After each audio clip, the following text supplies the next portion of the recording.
Chapter 5, we're going to cover accounting for merchandising operations, which takes us into talking about basically inventory. So our merchandising operations and our inventory systems, think of most of the companies, obviously, that you shop for.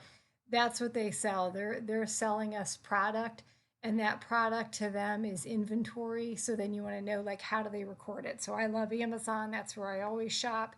So like, how are those entries going to happen on Amazon's books when I buy a product? So basically they'll have sales revenues, and that will be how much they charge me as the customer. And then they'll have the cost of those goods sold. So how much did they pay to get the product? So obviously the product is going to be marked up. So they're going to charge me more than what they paid. But so their cost of goods sold is what they pay. And then our sales revenue, what they charge me, less the cost of goods sold, what they paid, gives us a gross profit. But then we still have to subtract all of our operating expenses. So, I mean, obviously, if you're Amazon, there's big expenses. They have all types of facilities. They have to pay those drivers. They have to have all the shipping supplies, and the utilities to run all their plants and their storage facilities. So all those are going to go in those operating expenses, and they'll subtract those out. And what's left would provide them with net income. If their expenses were more than their sales, then it would be a loss. So we have a merchandising company, and then again a service company. So the service company is they're performing some sort of labor. So here, like a car mechanic, so they're going to charge you for their labor, put that into accounts receivable. You pay them the bill, and they receive the cash. With a merchandising company, they're going to first have to buy the inventory and get it into their warehouse and record that purchase. Then they're going to have to sell it out to the customer, which puts it into accounts receivable. The person pays and they receive the cash. So we can see there's an extra step in that cycle. So our flow of costs here, if we have a perpetual inventory system or a periodic inventory system.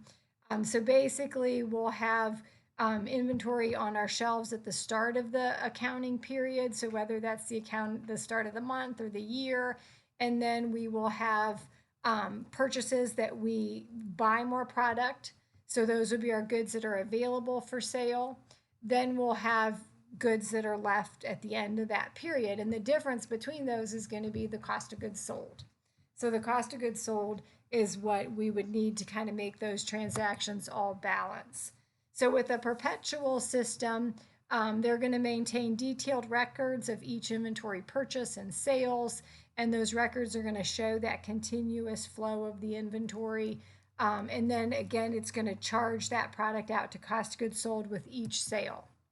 The periodic system is not the detailed system, so it's a little bit more of like the bigger picture, kind of when I was verbalizing that one slide. You start with a beginning inventory, you'll add to that your purchases, and then these will be your goods that are available for sale.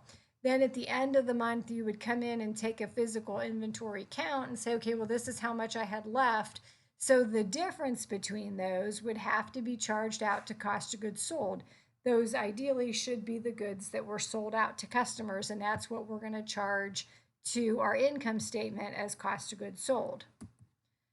So obviously the advantages of a perpetual inventory system is that you should be able to look in your computer at any point in time to say, how much of this do I have? How much of that do I have? And with everything very computerized and barcodes and scanning, you would think that should make it a little bit easier to be able to maintain that perpetual system.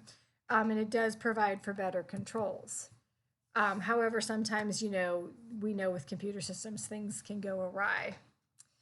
So if we're using our perpetual inventory system and we're recording a purchase, so here they show an example of an inventory. So we've purchased an invoice. We've purchased some inventory, and here we receive an invoice from our supplier. And we're going to then record that into our accounts payable. So then we would prepare a journal entry for this purchase. So the total here is $3,800. and we would debit our inventory account and we would credit accounts payable because then we owe them. We've got some terms to pay. If we look here at the terms, it says it's 2% if we pay in 10 days. Net amount is due in 30 days. So again, we have time to pay them. So we initially put it into accounts payable and then we will pay it out of there. Now, many times there are freight costs that we have to pay in order to get that inventory on, to our facility. So if it's an FOB shipping point, that means the buyer pays the freight costs. If it's FOB destination, then the seller pays the freight costs. And then if you think about it, like look at this little picture. So here is where the seller is going to release all liability. As soon as they put it into that carrier, the cost as well as any insurance that needs to be covered, over that shipping, the buyer's going to be responsible. Here it would be the seller. So the seller would have to incur all of those costs related to it until it receives at the buyer's location. So here's some examples. So if we have freight charges, we're going to go ahead and it's going to increase our cost of that inventory. So we debit the inventory for $150 and then we pay it. If they were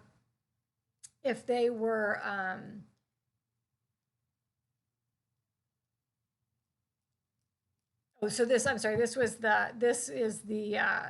buyer, right? And then this would be the seller. So if the supply had to pay it, their entry would be freight out or delivery expense because obviously it's no longer their inventory anymore. So they would have a freight out expense and then they would credit cash. So if the buyer is purchasing it, it increases the value of the inventory. If the seller is paying for it, it's a delivery expense. Then we have purchase returns and allowances because many times products can be received that are defective or or some way damaged in the shipment or even damaged as we were packing them up. So there can be returns. So if there's a purchase return, if it was if we sent them an invoice, we can set up a credit and reduce the amount that they owe us. Or if it was already paid for in cash, we could provide them with a cash refund. If they decide to just allow us a reduction of the purchase price, then that would be the purchase allowance. So here I use an example, an example of that. So we have, they return goods of $300. And again, it was, in this case, we're just reducing the amount that they owe us. So that would be, we debit the accounts payable. Accounts payable is normally a credit balance. So when we debit it, it reduces it. And then we credit the inventory for the $300.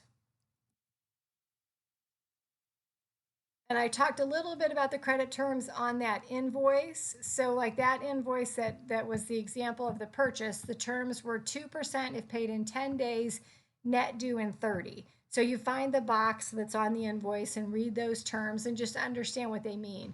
So again, if the purchaser pays early, they're going to receive 2% of the invoice, not on the shipping, but anything, any charges related to the invoice prior to the shipping charges. And then again, you can have different terms. So here they give you some examples. This EOM stands for the end of the month. So that means you would go to the end of the month and then they would have an additional 10 days. So you want to kind of understand how some of those different terms are written out. So here we have an example. If the stereo pays this balance of $3,500, if you remember back to that invoice, the gross amount was $3,800. They made a return of $300 for some damaged inventory that they had received. Then they have up until May 14th to take advantage of the discount. The discount is 2% if paid in 10 days. So the net amount after they've subtracted the return is $3,500 times the 2%. We have a $70 discount. So then when we go to pay it, we are going to reduce our accounts payable for the entire amount because that's what was set up.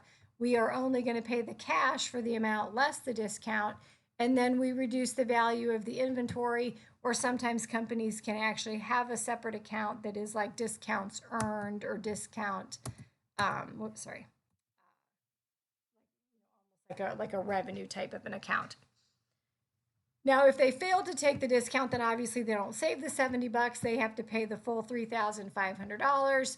The entry is basically the same. We're going to debit the accounts payable for the amount that they owe, and then now we credit cash for the full amount. And basically, if you remember from business analysis with algebra, we had a section that we talked about discounts. Normally, the companies are always financially better off to take the discount. So again, it gives you, this is the cost of not taking it. So even if we had to borrow money from the bank, say we have a line of credit and we can borrow at 10%, we would be better off borrowing at 10% and taking the cash discount, as long as it's a percentage that's less than this.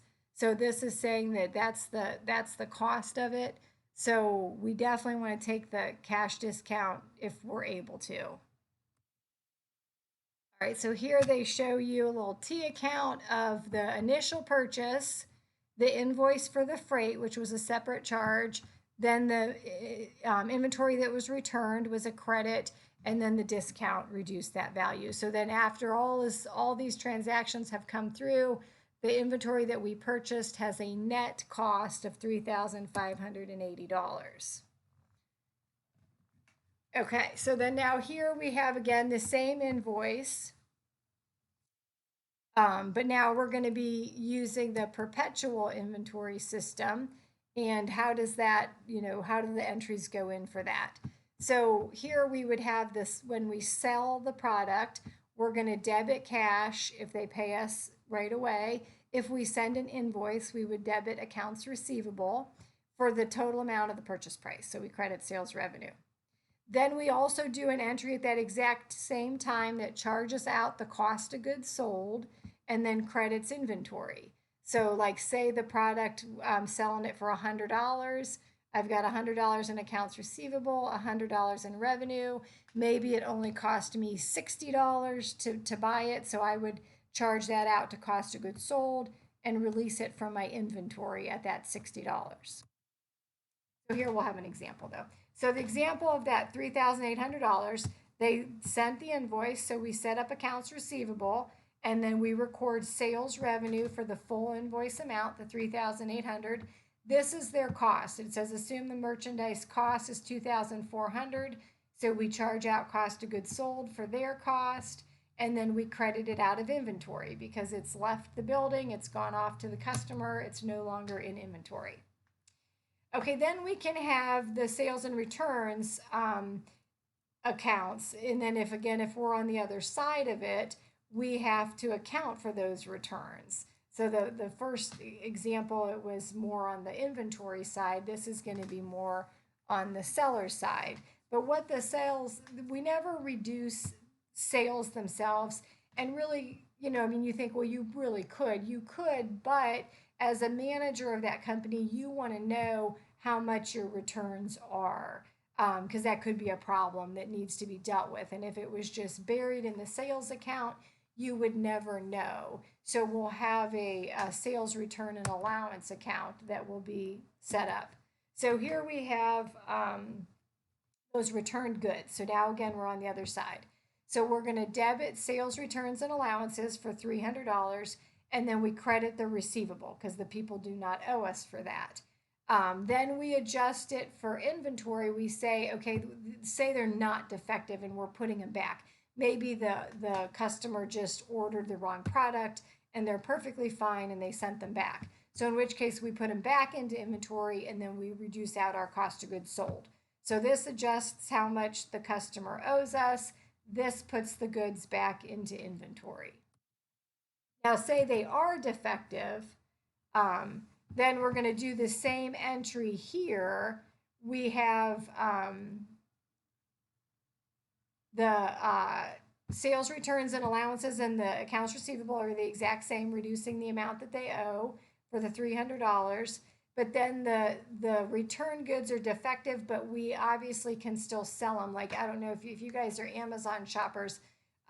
Sometimes if you look in their warehouse, they will have product that they now say is used. So maybe there's something a little bit wrong with it. Maybe there was some screws missing or a dent on the product, but then, some people don't care and they'll buy it at that used value. So this could be an example of that. So even though the original customer was not happy with it, there still could be some sort of a trade value that they could sell it, or maybe sell it on eBay or something like that. So they put it back in inventory at this reduced value and then credit out cost of goods sold. And then here you can see that you've got your sales revenue less the return and then less the discount. They took the cash discount. So then our net sales are going to be the total minus each one of those.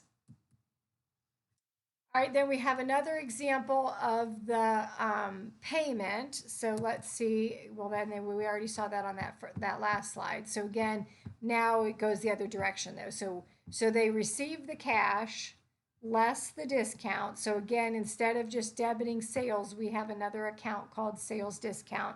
So again, that was what was shown to us here. We had that in that T account.